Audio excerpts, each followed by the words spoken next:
وَيَقُولُونَ مَتَىٰ هَٰذَا الْوَعْدُ إِن كُنتُمْ صَادِقِينَ، اور کہتے یہ ہیں کہ کب ہوگا یہ وعدہ، کب پورا ہوگا، بتاؤ اگر سچے ہو، قیامت کب آئے گی۔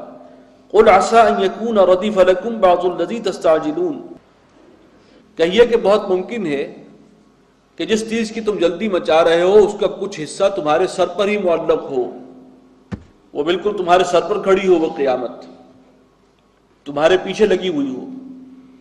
وَإِنَّ رَبَّكَ لَذُو فَضْلٍ عَلَى النَّاسِ، اور یقیناً تیرا رب تو بہت فضل فرمانے والا ہے لوگوں پر، وَلَٰكِنَّ أَكْثَرَهُمْ لَا يَشْكُرُونَ، لیکن ان میں سے اکثر جو ہیں وہ شکر بجا نہیں لاتے، وہ اللہ کا احسان نہیں مانتے۔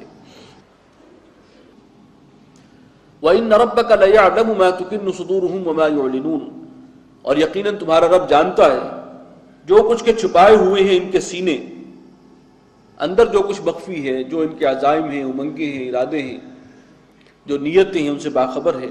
وَمَا يُعْلِنُونَ، اور جو یہ ظاہر کرتے ہیں ان سے بھی وہ واقف ہے اور جانتا ہے۔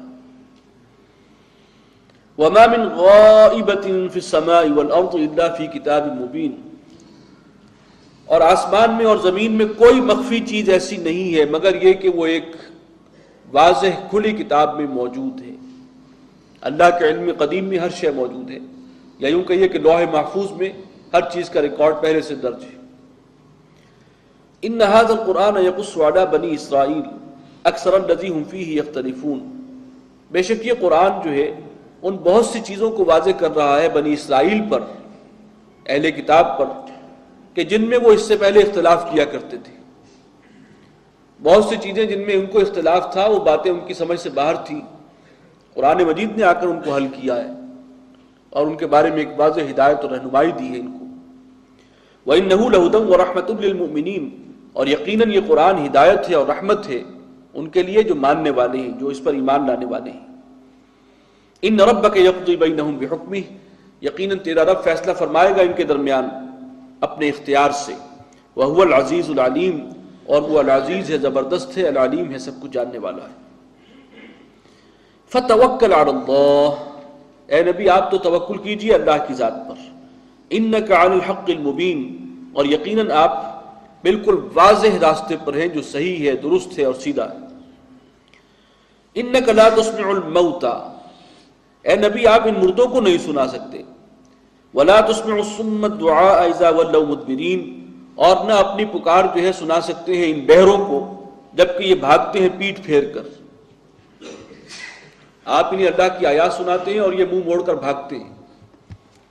یہ ان کی جو معنوی شخصیت ہے، ان کے اندر کا انسان مر چکا ہے، بظاہر ان کے جو ہے سماعت درست ہے لیکن یہ سننے والے نہیں ہیں، بہرے ہو چکے ہیں۔ وَمَا أَنْتَ بِهَادِ الْعُمْيِ عَنْ ضَلَالَتِهِمْ، اور آپ اندھوں کو بھی ان کی گمراہی سے بچا کر راہ ہدایت پر نہیں لا سکتے۔ إِن تُسْمِعُ إِلَّا مَن يُؤْمِنُ بِآيَاتِنَا، یعنی یہ بظاہر زندہ نظر آ رہے ہیں، ان کی آنکھیں درست ہیں، ان کی سماعت ٹھیک ہے، لیکن یہ اندھے بہرے ہیں اور حقیقت کے اعتبار سے مر چکے ہیں۔ ان تسمعوا الا من یؤمن بآیاتنا، آپ تو سنائیں گے اسی شخص کو کہ جو یقین رکھتا ہو ہماری آیات پر، آپ کی بات تو وہی سنے گا اور اس سے اثر لے گا۔ فہم مسلمون، اور وہی لوگ ہیں کہ جو پھر فرما بردار ہیں اللہ کے۔ وَإِذَا وَقَعَ الْقَوْلُ عَلَيْهِمْ، اور جب ان پر بات واقع ہو جائے گی، یعنی اللہ کا فیصلہ جو ہے جب نافذ ہوگا، ایک وعدہ پورا ہوگا، اخرجنا لهم دابة من الارض، ہم زمین سے ایک جانور کو برآمد کریں گے ان کے لیے، تکلمہم، جو ان سے کلام کرے گا، گفتگو کرے گا، ان الناس كانوا بآیاتنا لا یوقنون، اس لیے کہ لوگ ہماری آیات پر یقین نہیں کرتے۔ یہ قیامت کے قریب کے جو علامات ہیں، نشانیاں ہیں، ان میں سے ایک دابۃ الارض بھی ہے، اور احادیث سے معلوم ہوتا ہے کہ بالکل آخری وقت کی نشانیوں میں سے ہے کہ جب اس کے بعد جب سورج بھی جو ہے وہ مغرب سے طلوع ہوگا، بالکل اسی دور میں یہ بھی نشانی ظاہر ہو جائے گی کہ ایک کوئی صفا کے پہاڑ سے ایک جانور برآمد ہوگا اور وہ لوگوں سے گفتگو کرے گا۔ بہت سی روایات اس کے بارے میں آئی ہیں، لیکن جو اس کے اندر زیادہ قابل اعتماد ہے وہ یہی ہے کہ وہ جانور برآمد ہوگا اور پھر وہ لوگوں کو حق بات بتائے گا، وہ کلام کرے گا، اور پھر جو اہل ایمان ہیں اور جو نہ ماننے والے ہیں ان کی چھانٹی کر دیتا، ان کے لیے الگ الگ نشان کوئی جو ہے معین کر دے گا، کوئی اس قسم کی نشانی آخر میں ظاہر ہونی ہے۔ لیکن یہ وقت وہ ہوگا کہ اب ان کے لیے ایمان لانا فائدہ مند نہیں ہے، وہ اب بالکل قرب قیامت کا معاملہ ہے اور قیامت بالکل سر پر ہوگی۔ وَيَوْمَ نَحْشُرُ مِنْ كُلِّ أُمَّةٍ فَوْجًا، اور جس دن ہم ہر گروہ میں سے ایک جماعت کو گھیر لائیں گے، مِمَّن يُكَذِّبُ بِآيَاتِنَا، اور یہ وہ لوگ ہوں گے جو ہماری آیات کو جھٹلانے والے تھے، فَهُمْ يُوزَعُونَ، اور پھر ان کی درجہ بندی کی جائے گی، گریڈیشن ہوگی، صف بندی ہوگی، جرم کے تناسب سے، جو جتنا بڑا مجرم ہے وہ اتنا ہی اس کو پھر اسی حساب سے سزا بھی ملنی ہے، تو ان کو الگ چھانٹ لیا جائے گا۔ حَتَّى إِذَا جَاءُوا، یہاں تک کہ جب وہ وہاں پہنچیں گے، قَالَ أَكَذَّبْتُمْ بِآيَاتِي، اللہ تعالیٰ ان سے پوچھے گا کہ کیا تم نے میری آیات کو جھٹلایا تھا، انکار کیا تھا؟ وَلَمْ تُحِيطُوا بِهَا عِلْمًا، حالانکہ تمہارا علم ان کا احاطہ نہیں کر سکا تھا، تم ان کو جان نہیں پائے یا تم نے ان کو سمجھنے کی کوشش ہی نہیں کی۔ اما ذا کنتم تعملون، یا پھر یہ ہے کہ بولو تم کیا کرتے رہے اس سے پہلے، کہ کیا معاملہ کیا تھا تم نے ہماری آیات کے ساتھ۔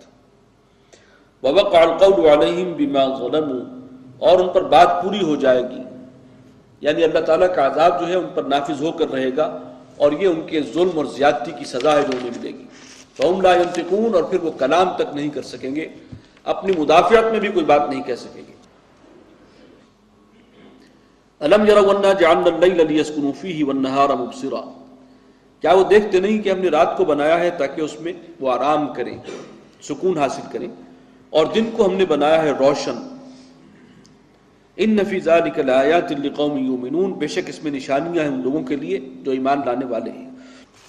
وَيَوْمَ يُنفَخُ فِي الصُّورِ، اور جس دن پھونکا جائے گا سور میں، فَفَزِعَ مَن فِي السَّمَاوَاتِ وَمَن فِي الْأَرْضِ إِلَّا مَن شَاءَ اللَّهُ، تو گھبرا جائیں گے، گھبرا اٹھیں گے وہ سب کے جو آسمانوں میں ہیں اور جو زمین میں ہیں، سوائے ان کے کہ جنہیں اللہ ہی چاہے۔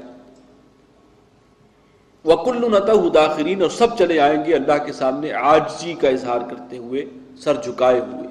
اب یہ سب پر اس کے دن گھبراہٹ طاری ہونی ہے، سب پر فنا طاری ہونی ہے، اور بعض روایات کے مطابق الا من شاء اللہ، سوائے ان کے جنہیں اللہ ہی چاہے، ان میں وہ 4 فرشتے ہیں، وہ جبرائیل، میکائیل، اسرافیل اور عزرائیل، وہ بچیں گے۔ اور بعض روایات کے مطابق جو شہداء ہیں ان کی جو حیات اللہ تعالیٰ نے تسلسل جاری رکھا ہوا ہے وہ اسی طرح جاری رہے گا، باقی سب پر فنا جو ہے وہ آگے گا جب پہلی بار سور میں پھونکا جائے گا۔ وَتَرَى الْجِبَالَ تَحْسَبُهَا جَامِدَةً، اور تم دیکھتے ہو پہاڑوں کو جن کے بارے میں تم گمان کرتے ہو کہ وہ بڑے مضبوط جمے ہوئے ہیں، وَهِيَ تَمُرُّ مَرَّ السَّحَابِ، اور وہ اس دن ایسے چلیں گے جیسے بادل چلتے ہیں۔ صُنْعَ اللَّهِ الَّذِي أَتْقَنَ كُلَّ شَيْءٍ، یہ کاریگری ہے اللہ کی جس نے ہر چیز کو محکم کیا ہے۔ إِنَّهُ خَبِيرٌ بِمَا تَفْعَلُونَ، یقیناً وہ باخبر ہے تمہارے سب کاموں سے، تمہاری حرکتوں سے۔ مَنْ جَاءَ بِالْحَسَنَةِ فَلَهُ خَيْرٌ مِّنْهَا، جو لے کر آئے گا نیکی بھلائی تو اس کے لیے اجر ہے اس سے بہتر، یعنی جتنی نیکی ہوگی اس سے زیادہ اللہ تعالیٰ اجر عطا فرمائیں گے۔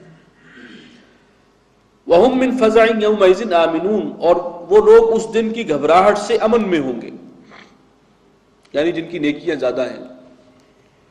وَمَنْ جَاءَ بِالسَّيِّئَةِ، اور جو لے کر آئے گا کوئی برائی، کوئی گناہ، فَكُبَّتْ وُجُوهُهُمْ فِي النَّارِ، وہ اوندھے منہ جہنم میں آگ کے اندر جھونک دیے جائیں گے۔ هَلْ تُجْزَوْنَ إِلَّا مَا كُنْتُمْ تَعْمَلُونَ، تمہیں بدلے میں نہیں دیا گیا مگر وہی جو عمل تم نے کیے تھے۔ یہاں پر یہ بھی نہیں کہا کہ تمہارے عمل کے بدلے میں تمہیں یہ سزا مل رہی ہے، بلکہ وہ عمل ہی تمہیں بدلے کے طور پر لوٹائے جا رہے ہیں۔ تمہارے انہی اعمال کی جو خباثت ہے اور جو اس کے اندر مضرت کا پہلو تھا وہ اب نمایاں ہو کر عذاب کی شکل میں تم پر مسلط ہو گیا۔ انما امرت ان اعبد رب هذه البلدة الذي حرمها، مجھے تو یہی حکم ہوا ہے کہ میں بندگی کرتا رہوں اس شہر کے رب کی کہ جس نے اس کو محترم ٹھہرایا ہے۔ وَلَهُ كُلُّ شَيْءٍ، اور اسی کے لیے ہر شے ہے، جو شے بھی ہے وہ اس کی ملکیت ہے۔ وَأُمِرْتُ أَنْ أَكُونَ مِنَ الْمُسْلِمِينَ، اور مجھے تو یہ حکم ہوا ہے کہ میں اس کا فرما بردار بن کر رہوں۔